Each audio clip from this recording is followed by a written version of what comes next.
Support for this episode of Judaism Unbound comes from the Oshman Family JCC in Palo Alto, California, whose vision is to be the architects of the Jewish future. The Oshman Family JCC is an incubator for new expressions of Jewish identity. It creates innovative Jewish learning, celebrations, and arts programs that inspire personal connections to people and ideas from across the Jewish world.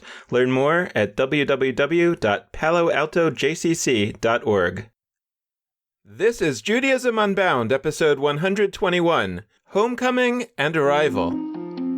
Welcome back, everyone. I'm Dan Liebenson. And I'm Lex Rofberg.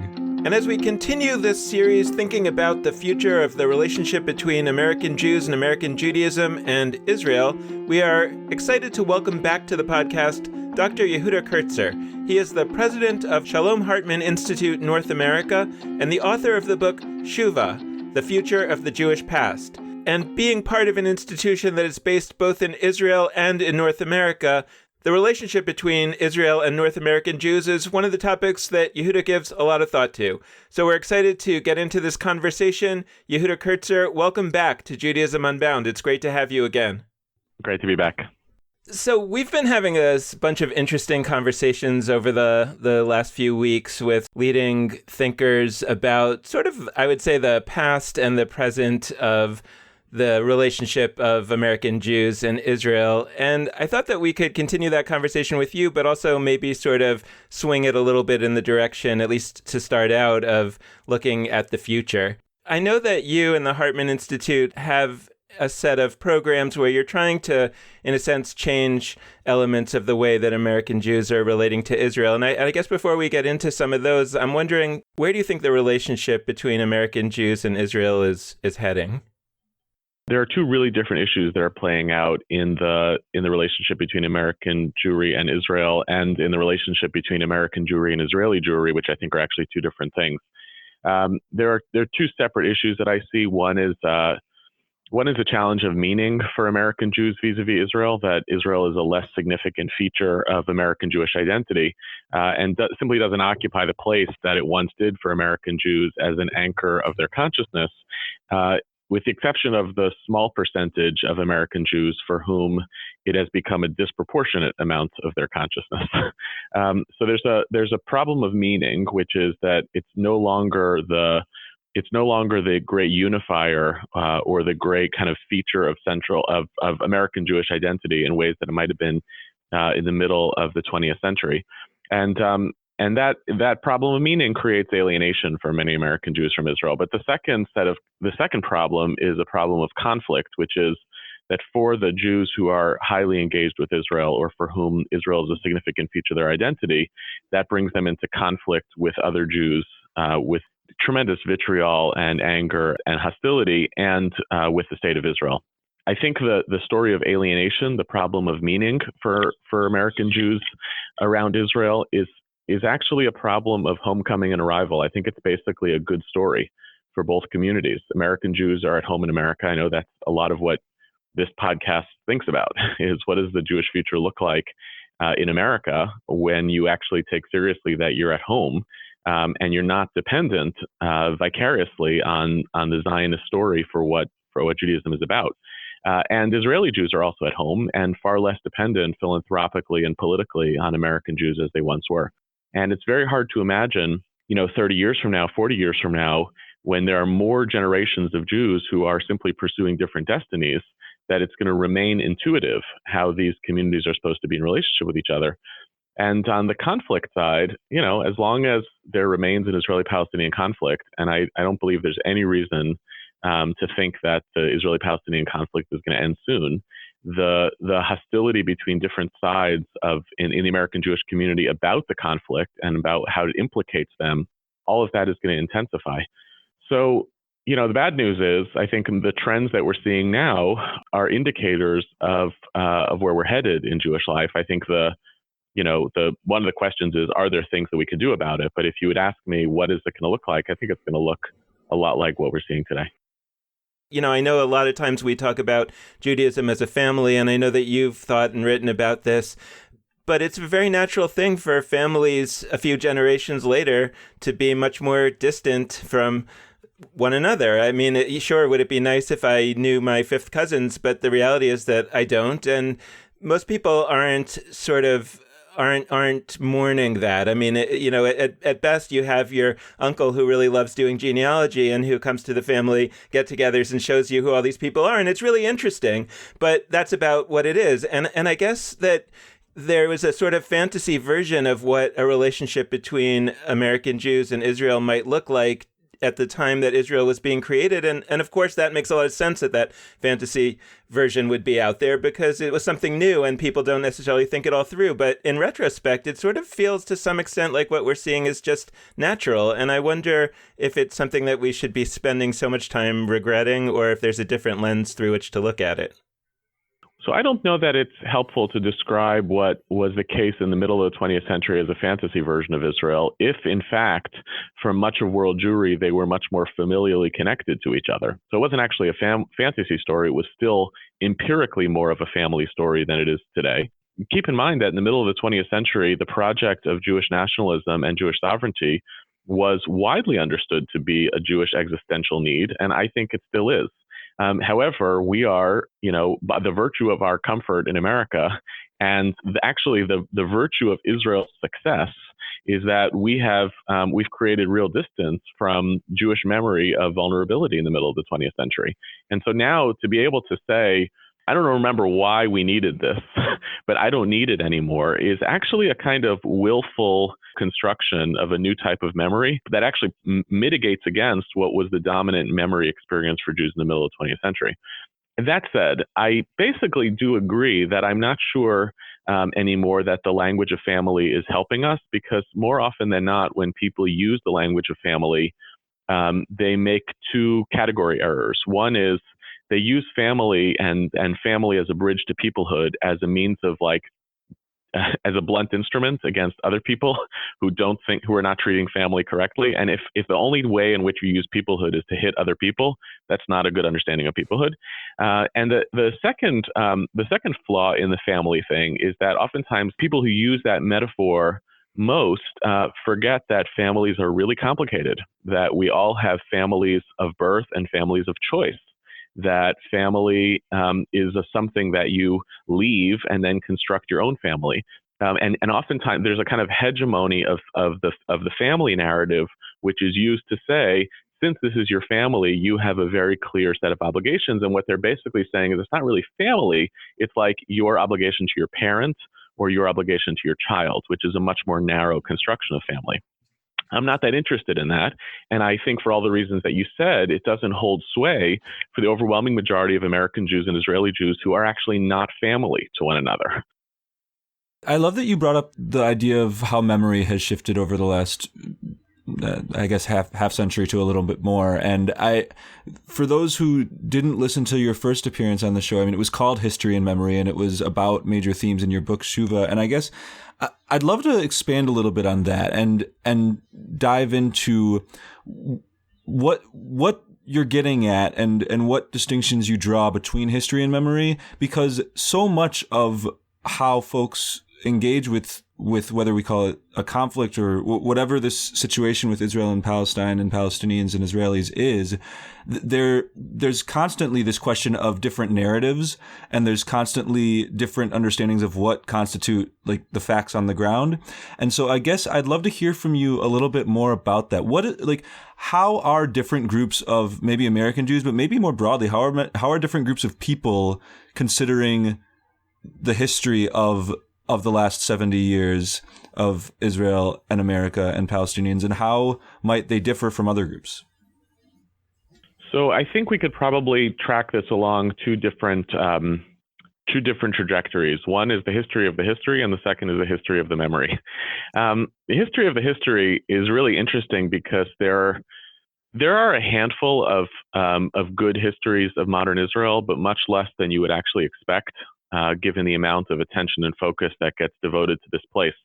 So there's a disproportionate amount of writing about Israel-Palestine, but very little history, in part because I think this is hinted in your question, I think the perpetual problem of writing a history of the Israeli-Palestinian conflict is where do you start? And for the minute that one side says, I'm going to start in 1947, the other side says, okay, can you start 30 years earlier when you showed up before that happened? And then the minute that let's start with the Nakba. And I'm like, well, can we start with the pogrom in Hebron? So then you're basically back at Abraham and the cave of Machpelah. So there's a history writing problem, which is part of the issue at play here. It's not just multiple narratives, which is of course true.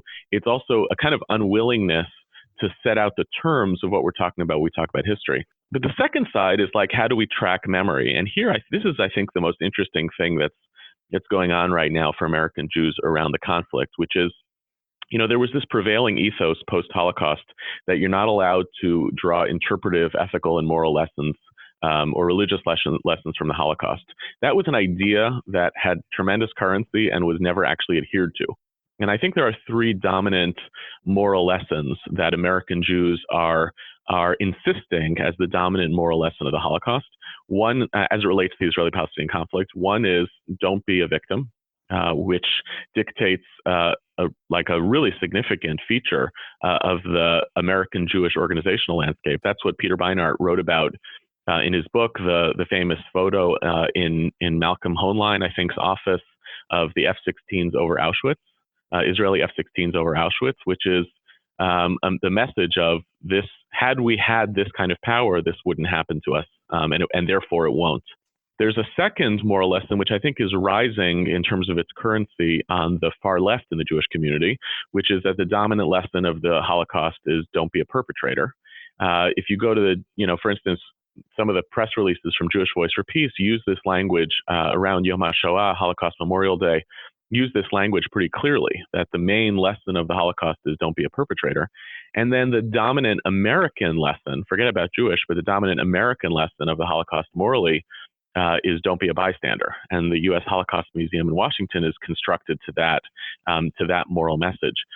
Now, the more sophisticated reading, I think, is those are actually not in conflict with each other. One can believe at the same time that you can have multiple moral lessons, which are don't be a bystander, don't be a perpetrator, and don't be a victim. But in a climate in which memory is contested and in which there's some assumptions that one of these will actually translate into public policy, it turns each of these positions into cruder caricatures of themselves than they actually need to be. I want to take that into the world that you laid out in terms of the large majority of American Jews for whom the question really is basically, why should I care at all about Israel? How does it play a role in my life? How should a different country? I know that even to put it in these terms is offensive to a lot of folks who kind of were plugged into the whole emergence of Israel in the early years of its existence. How could you possibly ask the question of, why should I care about some country that's distant from us? And yet, I think it's critical to acknowledge that at a basic level, that is what a lot of people are asking.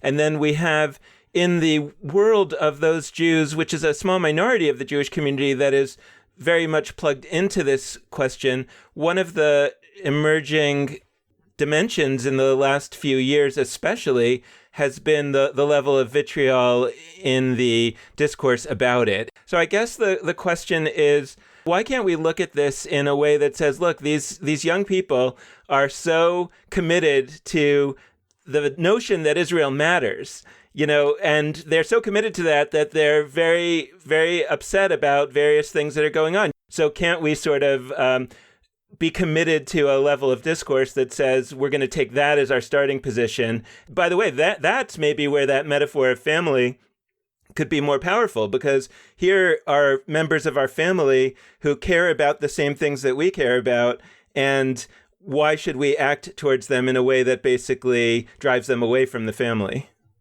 So first, the question of whether it's offensive to Jews of one generation to even ask the question of why should other Jews care about Israel? Because if you remember a period of vulnerability, then that question might come across as coarse or offensive. I've found, and this is all anecdotal, but really in the travels that I'm doing and teaching I'm doing oftentimes for older lay audiences, there's a greater receptivity to engage with the question of why actually should my children and grandchildren care about this than there was previously, because of a recognition that I've been trying to coax people to, but I think people have come to on their own, that you actually cannot convince your grandchildren that they should care about something that's important to you because of your memories. That actually is not how memory works. Memory only works when it gets translated into compelling narrative, and narrative that translates into obligation. That's like the Torah. Memory turns into narrative, which turns into obligation. So I would say, first of all, I think it's okay for us to be in a conversation about why should Israel matter, even in the presence of people who have solved for that problem, because I think they are starting to come around to recognize that their own technologies of conveying the story aren't working. So what is the argument? Why should American Jews continue to care about Israel if they're not? Essentially, the question is, why should American Jews continue to care about Israel if they don't have to? My own answer to that question, which is for me satisfying and maybe for others not, is that I think the state of Israel is just about the most interesting thing that ever happened to the Jewish people. And it happened, relatively speaking, in our lifetime. And it is still malleable and formable, and it implicates us. Whether we like it or not. It implicates us because roughly half of the population of the Jewish people live there. We, the Jewish people, went from being geographically extremely diverse to essentially having two poles of Jewish population by the late 20th century. That's a massive shift, but it means that the population concentration is enormous. So if you care about Judaism, I think that means you care about this idea of the Jewish people, and a lot of Jewish people are there. It implicates us because the Jewish people became recognized as a member of the family of nations starting in the middle of the 20th century. And therefore, what the state of Israel does implicate who the Jewish people are in the world, like it or not. So I don't believe that the prime minister of Israel speaks for the Jews like he sometimes wants to, but I also don't believe that he doesn't have an argument that he does. There's some claim of, if he is the elected official of a Jewish government, of a Jewish state, and that's recognized in the family of nations, we have to kind of take that seriously. And because, and I think this is the big one, the state of Israel is basically the juxtaposition of Jewish fantasy about what we have to bring to the world with the first major stage of opportunity to figure that out. What does it mean to be spending 2,000 years writing a legal tradition when most of it is not livable, but it's all written under the premise of the imaginative scenario? One day we're going to be in charge. And when we're in charge, is our stuff good? Is it going to work? For Hartman, that was Zionism. Zionism was the encounter between aspirations and reality.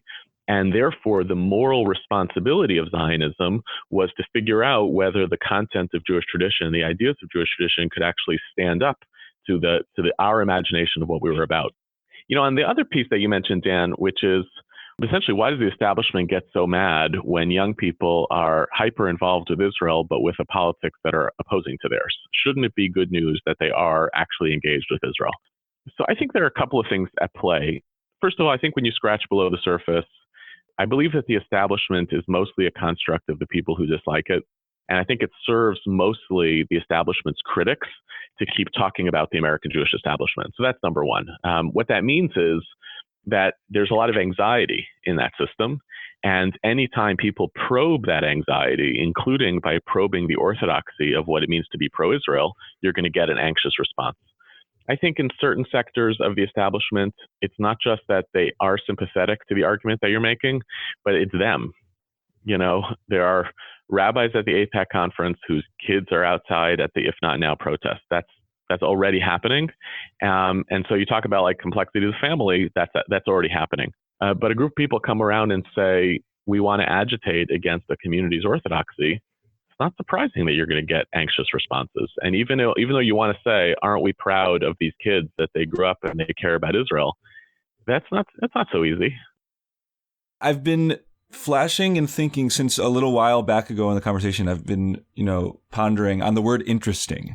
So you described Israel as interesting, and it was interesting. It was fascinating to me, not because it struck me as wrong or off base, but because it struck me as correct, and yet I don't hear in almost any corners that frame of argument of like why we should connect. I don't hear almost anybody from any direction saying this is actually really interesting. And I think part of that actually, it's similar to what we were saying about the Holocaust. I mean, it's not the same level, but it feels like you said coarse or passionless to relate to a very emotional question, which Israel, Palestine, etc. is for a lot of people, with the word interesting. It feels like you're painting over a bunch of really deep questions and concerns and like, oh, I want to read a book about this or something. But I think if a lot of us are honest with ourselves, a lot of what takes us to this situation, in addition to, if we're Jewish, our heritage and memory, etc., is the fact that it's interesting. And so like what that got me thinking about is what made me reach a place where like interesting is strange around Israel and Palestine. And what I think the answer is how I was educated around Israel. So this got me to the question of education, whether it's in secondary settings like Sunday schools or in some situations in day schools. And I guess I'd love to hear from you, like, what this is a shift of gears in a sense, but I think it relates to all of these questions so far about how people are learning about history and memory, etc. What are some of the bright spots and critiques you'd think about with how we educate around Israel? Because I think that plays directly into where the future's headed. Yeah, I suppose the word interesting is a little bit light. It's like I had a high school English teacher who took off points if you said things like special. She's like, no, that's not a useful adjective. And I understand.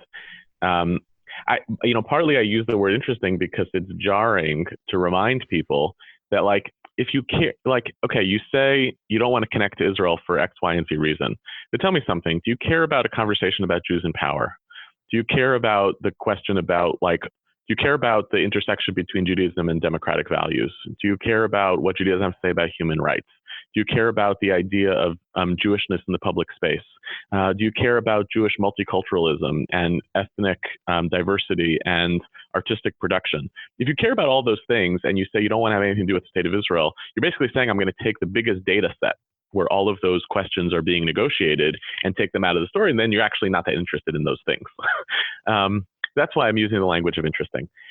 Look, I think that there are unquestionably strides that have been made in Jewish education. There are a whole bunch of players in this field who have said, who have introduced the language of complexity. Sometimes it's even complexity is a double-edged sword. Complexity, as my colleague Josh Layden has written about, is not enough. Complexity has to be bridged to responsibility. Sometimes when people teach complexity, what they're actually teaching people that it's too complicated for them to do anything about it, and therefore they have to return back to a place of loyalty or abdication. And that's the problem with complexity on its own sake. It has to be more than that. It has to bridge to, okay, this is complicated. What's your role in fixing it, or what's your role in seeing difference? My basic critique of the world of Israel education, and as I said, I think it is getting better. I use a template that my colleague Ray Ringel introduced me to, of like what is effective public speaking is defined by what's the affective, the behavioral, and the cognitive. The affective is the emotional response that you elicit in your listeners, the behavioral, what you get them to do, and the cognitive, what you get them to understand. And my basic critique of Israel education is that it's focused heavily on the affective and the behavioral. It's driven by those agendas. We want to elicit a particular emotional response, positive or critical, or we're trying to get people to do something, advocate, lobby, give money, go to Israel, do a whole bunch of behaviors, and that there's enormously little, like it's almost vacant in the place of the cognitive, where think about what cognitive Israel education would look like that was actually divorced from the affective and the behavioral. What would it mean to study Israel without being driven by the desire for a particular emotional response, or to study Israel where the goal wasn't to then do something with what you studied.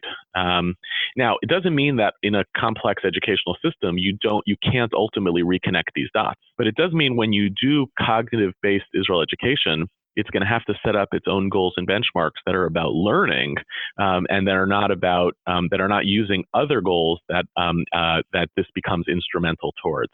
You can't even talk about what Israel is succeeding or failing at until you have an understanding of what it is and what it's seeking to do. Its own measurements of what does success and failure look like as a Jewish and democratic state, and that's the arena that I think we collectively could be a lot better at. What I'd love to ask related to that is that in not just in educational spheres, but in all sorts of Jewish spheres, there's a frame of quote, loving Israel. And I want to bring that up not as something that's bad, not as something that's good, but as something that exists, that the primary goal of Israel, I don't know the right word, stuff, I mean, the education, the advocacy, etc., all of it is to create an emotional feeling of love for Israel. And that love, I think, in many settings, isn't entirely independent from knowledge of Israel, but honestly, like, it's not clear to me that if somebody reaches a place of love, but not a place of basic literacy around Israel, that would be sort of a failure. And as I talk with folks, like each of you, where I look at the screen and there's big old cabinets of books in the background, and I go to most Jewish homes and there's books everywhere I look, the idea that we wouldn't, the idea that we would in any realm of learning seek just primarily or exclusively to create an emotion and not this deep wrestling with facts and with history and with memory, etc. It's jarring to me. And so I guess I just love to hear about this idea of loving Israel and what you think about how we should or shouldn't be engaging with that as sort of a Jewish value. It's a great question. I'm tempted to pull out Book of Deuteronomy and study together the biblical commandment to love God with all of your heart and all of your might and all of your soul. And then later on in the same paragraph, one of the expressions that you do in order to do that, either to get to that place or to demonstrate your love, is Vishinantam Levanecha, you teach it to your children. In other words, that study is actually an activity that propagates love. So in your own framing, what's the relationship between what we know about something and what we learn about something and we love it, is actually, that runs pretty deep in our tradition. So I have a little bit of resentment around the love conversation too, because for the same reason as of my resentment around the language of family, it becomes a blunt instrument. You obviously don't love Israel enough. I remember speaking to an Israeli intellectual a few years ago, and asked him, why did he think it was okay for him to criticize Israel, but not for the people who he was criticizing for not criticizing Israel correctly? And he said, well, because I love Israel. And I found that to be basically like a rabbit hole. What are you going to interrogate? What's in people's hearts? That's not a rule for discourse. Also, people are allowed to have opinions on things even before they have an emotional relationship to them. Also, emotional relationships are complicated. How I understand love, how you understand love, et cetera, et cetera. So I share with you some of the criticism around it. I would say if I was going to replace love in this terminologically, I would say let's look for the language of relationship. I do want people to be in relationship with the state of Israel for all the reasons that we talked about earlier. I think this is an important project. I think it means a lot to the Jewish people. I want them to take seriously that they are in relationship with their fellow Jews who live between the Jordan and the Mediterranean. And that means all of the Jews who live between the Jordan and the Mediterranean. And peoplehood is messy. And some of the people who are part of your peoplehood you like and don't like and disagree with. And some people don't think that you're actually part of your people. But yeah, that's the terms of a complicated network-based identity that is what Judaism has been for a long time. So I'm comfortable saying, let's get a little bit out of the love business. I think part of the reason our educational systems gravitate towards love is because there's a developmental assumption, which I think is false, that you can't get people to be in relationship to something complicated before they love it. I don't think that's true. I think that is also a discourse of anxiety. I don't know how to talk about something complicated to young people. So instead of figuring out the developmentally appropriate way to introduce complexity, I'll focus on love and then eventually get to complexity. And honestly, none of our human relationships work that way. People rarely fall in love with something without knowing anything about it. And they rarely fall in love with some notion that they're engaging with something that is perfect and not complicated. I think actually human beings, complexity is actually a driver of the most sophisticated relationships that we have. So if we could just take out love and talk about relationship, I think we would get a lot more to what you're talking about, and we could be more comfortable communally doing what you said, which is read and study and talk about Israel because we care about it and it means a lot to us, and our relationship status with it is complicated. I want to sort of take this a little bit to perhaps a parallel track. And I don't know if this is something that you struggle with in your work at the Hartman Institute North America. I think it's really interesting because a lot of Israel-based organizations have an American branch that's basically a fundraising arm. But the Hartman Institute North America is its own institution that has a staff of educators and that has sort of its own work with the American Jewish community. And so perhaps this actually, my thinking actually connects with what you think about.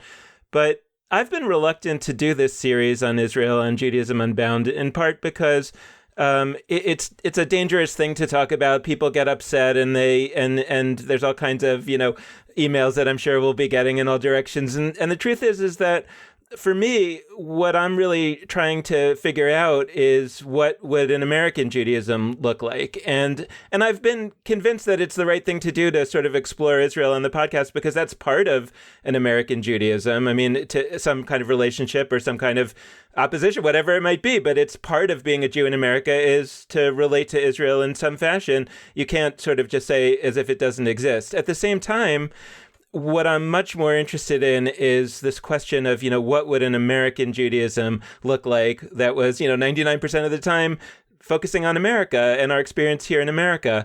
And, when we describe the most interesting things to ever happen to the Jewish people, I think that being in a country with full freedoms and with ourselves being generally in a state of economic well-being, et cetera, is also one of the most interesting things that's happened in the history of the Jewish people.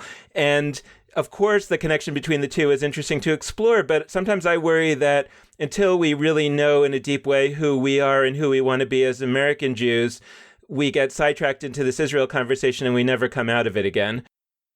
One of the things that I feel strongest about that's embedded in your question is the belief that the story of American Jewish thriving and the story of what's going on in the state of Israel are somehow there's somehow a zero-sum game in terms of what it means to invest in one project or the other. And I understand why someone would come to the conclusion, looking at the amount of Jews and Jewish community institutions that are constantly talking about the state of Israel, to say, either you're engaged with that project or you're engaged with this project. But it doesn't make sense to me at all. The book that I'll probably never write, but I will spend much of the next 10 years still writing, is exactly on this question of, could you construct a vision for American Judaism that pushes past the currently two existent options that American Jewish theorists talk about, which is either an American Judaism that is totally enthralled with and driven by Zionism and the state of Israel, or an American Judaism that needs to reject Zionism and the central pole, and to animate a vision of America as the New Jerusalem. Karen Aviv and David Schneer wrote a great book a number of years back on diasporas, and this was their argument. And it actually, I used the book, I taught it when I was teaching at Brandeis. I think there's great stuff in it, and I was frustrated by this, that there was a kind of inevitability in their argument that in order to shift the center of gravity for the Jewish people from Israel, it had to be moved to America. Then you say, when I think about myself as an American Jew, I think that somehow I'm involved in a homecoming and arrival project that's about me as divorced from the state of Israel. So let me stop talking about Israel, forgetting that one of the key data points of why you are who you are as an American Jew is because of the story of the state of Israel. And I also then feel like, well, doesn't it also harm us to say, I have all of these resources and assets that the American Jewish community has compiled over the past 50 years, the assets of affluence and influence and power and privilege. And I, meantime, have a number of experiments that the American Jewish community has been doing on the integration between Jewish values and democratic values in the public square in America, which paradoxically or ironically is exactly what the state of Israel desperately needs right now, which is more human rights Torah and more democracy Torah and more more of what we've acquired in the American Jewish community about what it means to be in relationship to the other. And by the way, there's all sorts of things that the state of Israel has been experimenting with and creating, which we in American Judaism are starved for, including diverse, ethnic, multicultural cultural production. Like the cultural production in America is interesting by Jews, but cultural production in Israel is like off the charts. And not to mention like what it means to actually run a society. You want to talk about Jewish politics? What state of Israel, it's not great what's going on, but it's a great laboratory for Jewish politics. So I guess you can sense that I get worked up on this, Dan. I really would hate the idea that like, oh, there's so much Israel, let's focus on the American Jewish project instead of acknowledging that we have the gift of living at a moment when these projects are taking place simultaneously, and there's more to be gained by weaving them together than there is by constructing them as totally autonomous. But I do think there is a sense of a zero-sum dimension to it in terms of the bandwidth that people have in their lives, most people. And, like that's the part where I feel like once somebody has a really sort of solid sense of themselves as a person, right, then you can seek a spouse, or whatever, right? But if you try to sort of do both at the same time, I think often you do neither. And that's just the part that in the sort of in the realism of the experience that I'm trying to sort of figure out here feels like, it's that there's some work that is not being done in terms of American Jews sort of having a strong self-understanding as American Jews, even something as basic as understanding the history of the diaspora in Jewish history and sort of at least making the argument that as many of the important developments in the history of Judaism happened outside of the land of Israel as inside the land of Israel, even sort of fully grasping that history, it would be a sort of a basic self-understanding that would allow you to enter into a relationship with Israel in a different way, and that most Jews in the diaspora don't have that. And so, maybe we ought to sort of find some institutions that are focusing only on that, right, as opposed to sort of that every institution, maybe this is what I'm trying to say, that every institution should feel pressure to integrate Israel stuff into their project. Yeah, if you had a healthy ecosystem and you were able to say this is thriving over here, and we need to make sure that this patch of grass also gets watered, then I understand what you're saying. And I think from your perspective, you may be looking at the ecosystem and saying, "Oh my God, there's totally disproportionate attention on the Israel side, and there needs to be a flourishing over here." Our institution's been engaged, as you alluded to, in a kind of experiment to this effect, which is building an American Jewish institution that's wedded to an Israeli institution, and all of the ways in which sometimes we're talking about Israel as American Jews, and sometimes we're talking about Israel as Israeli Jews, and sometimes we're talking about America as American Jews, and sometimes we're talking about America as Israeli Jews, and weaving them together. Just one thought experiment, though, to think about, Dan. Instead of thinking about like, okay, some projects should we focus on Israel and some projects should we focus on America, what would happen if you basically said, let's remap the Jewish organizational system or Jewish education to focus on content areas or major commitments? So this institution or this educational environment is interested in the intersection between Judaism and human rights.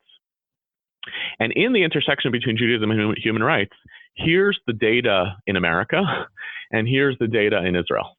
What that would suggest, and you could take any example, culture, language, power. What I think is exciting about it, I'm not proposing that we actually do that yet. I think it's a way of by the way, I think it's a theory to recurricularize Israel education and Jewish education. Imagine if you have a Jewish high school where each year you take a topic. 1 year is power. You study Bible sources and rabbinic sources and American Jewish sources and Israeli sources and so forth. There's an educational theory behind it. But I want to use it just as a thought experiment to say, instead of saying our project is about America or our project is about Israel, what are the big values or big conversations that we want to be involved in? And where is there data in America and where is there data in Israel that's fueling it? To me, that feels like a huge pathway towards bridging this divide. What I think is built into that, although I don't want to speak for you, but like what I think is built into that from my understanding of what you just said was, Israel not only as an end, as like an independent, but Israel as a means towards the conversation on power, towards the conversation on human rights, towards the et cetera, et cetera, et cetera. And I think that rewiring, I share your desire for it. I think it's a grand and big. I want us to consider how grand a process that is to get there, because I think so much, like we have, I mean, even us, like we have thought about this series of episodes as about the relationship to Israel. We haven't thought about, we're talking about American Judaism and power, and because of that, we're looking at a bunch of conversations on Israel. Like that does feel healthier to me, and it feels like a fantastic way not to sensationalize Israel emotionally in the ways we talked about before, while still having that involved and still bringing it in the context of a greater. I don't mean greater in like the more in the context of a larger conversation about power, about et cetera. That feels fantastic, and I wanted to underscore. So that was a thought. That wasn't a question. So, our project, the iEngage project, basically starts from the supposition that the discourses of Judaism and the discourse of the state of Israel have to be rewound together. It's not to make everything Judaism Israel and not to make everything Israel Judaism, but to argue exactly this point, which is when you divorce the two, then Judaism sounds like a series of disconnected ethics and values, and Israel sounds like politics. And we actually really want to wind them together. And in that regard, nothing that I said couldn't have been said by many early Zionist theorists prior to the creation of the State of Israel. The State of Israel was absolutely imagined as a means towards much larger ends. The level of imagination by Zionist theorists went down post the creation of the State of Israel because the bulk of the energy of Zionism moved from a project of imagination to a project of loyalty. But when the pre-state Zionism was about like exactly what you said, like the language of means as opposed to a language of ends. You read Ahad Ha'am, you read all these folks, they're talking about grander visions for Judaism, the Jewish people, that a state, if they even imagined one, was totally meant to be instrumental for. So a lot of what I'm talking about is rehabilitating a much more imaginative, pluralistic, all-encompassing vision of Zionism, which absolutely incorporates American Judaism as a piece of that story and no longer treats the state of Israel as the kind of accomplishment of all of our hopes and dreams. So so before I said that I was latching onto this word interesting, and then in one of your answers, I latched on to one of the last things you said, which was that the relationship status is complicated between the U.S. and Israel. And I heard that, I think you did this intentionally, I heard that as a Facebook reference to the relationship status thing you have on Facebook, where you can put it's complicated. And I didn't want that to just skirt by without exploring, because I know that you hold your presence on Facebook to be an important part of how you can ask a lot of these big questions, whether it's about Israel, whether it's about American Judaism, whether it's about the weaving between the two.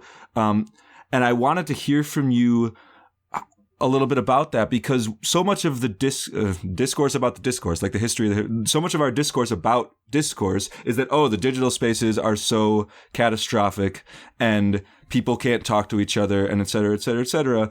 And I feel like you have been able to build a context where that's not the case. And so highlighting Israel in particular, but maybe more broadly as well, how do you conceptualize the role of Facebook in creating a healthier Jewish ecosystem? Theorizing on social media is such a weird thing, because it starts being, I think the most successful social media presences are organic, and then you start to theorize what you're actually doing on social media, and it starts screwing it up. Because the more planful it is, you get a social media consultant, suddenly you're inauthentic. I'm fascinated by these media. I feel like all forms of technology, that technology is basically morally agnostic. People got very mad about the controversies about Facebook and data. My feeling was this was never private. This was just a shift of the public square, and it provided opportunities to think about the public square differently. But if you thought that this was a conversation between friends, you were sorely mistaken. That's a starting point for what I think this could be useful for. If we live through a period of time when the public square is really messy and people aren't talking to each other, and it's actually really violent in terms of the way that when people do talk in public, the way that they talk, what does it look like to create even imaginary network-based and totally virtual communities of people who are actually interested in having a conversation. And that's what I find amazing. It's weird because you find yourself in conversation much more. At least I do. I'm in conversation with much more with people who I'm actually not friends with and I don't see than I am with the people who like live in my community or in some cases in my house. That's weird. But it increasingly, especially post-election, feels like a moral responsibility to be trying to conduct conversation differently. And I think part of some of the strategies that are critical and I think intuitive are you ask a lot of questions. People think that in an ideologically polarized time that what they should be doing is producing coherent ideologies, but what actually the countercultural response is to actually take a questioning posture. Ask questions, start conversations, don't flame people. Like those types of activities, like it's some, and I think Lex, we've interacted a lot online. Like it's compelling. People are like, oh wow, I'm like in a salon, and I have to work hard if I'm in a salon to actually articulate my ideas better because I'm not going to be able to get away with it. Not because people are going to flame me necessarily, but because I actually want to enrich the conversation. I want to be enriched by it. I find it to be like a window for optimism, that the silent majority is actually still interested in engaging seriously in conversation, that the posture of protest and solidarity and ideological conviction and moral purity is very loud, but it's not actually what people really crave. And I think we have a lot of work to do to continue to cultivate those spaces in response to that. Well, thank you so much, Yehuda Kurtzer, for joining us, for coming back for a second episode. It's a great chance to check in, and hopefully we'll have you on again in the future. Appreciate it. Thank you both. It's always great to talk to you. Thanks to all of you out there listening. We hope you've enjoyed this episode, and we want to close it out in the same way that we always do, by encouraging you to be in touch with us. And there are a few ways for you to do that. First, you can head to our Facebook page, Judaism Unbound. Second, you can hit us up on Twitter at Judaism Unbound. Third, you can always visit our website, judaismunbound.com. And last but not least, you can hit us up via email at dan@judaismunbound.com or lex@judaismunbound.com. The last plug we like to make is that you can always support us with a financial donation, either on a one-time basis or a monthly recurring basis. And you can do either of those at judaismunbound.com/donate. So thanks so much for listening. And with that, this has been Judaism Unbound.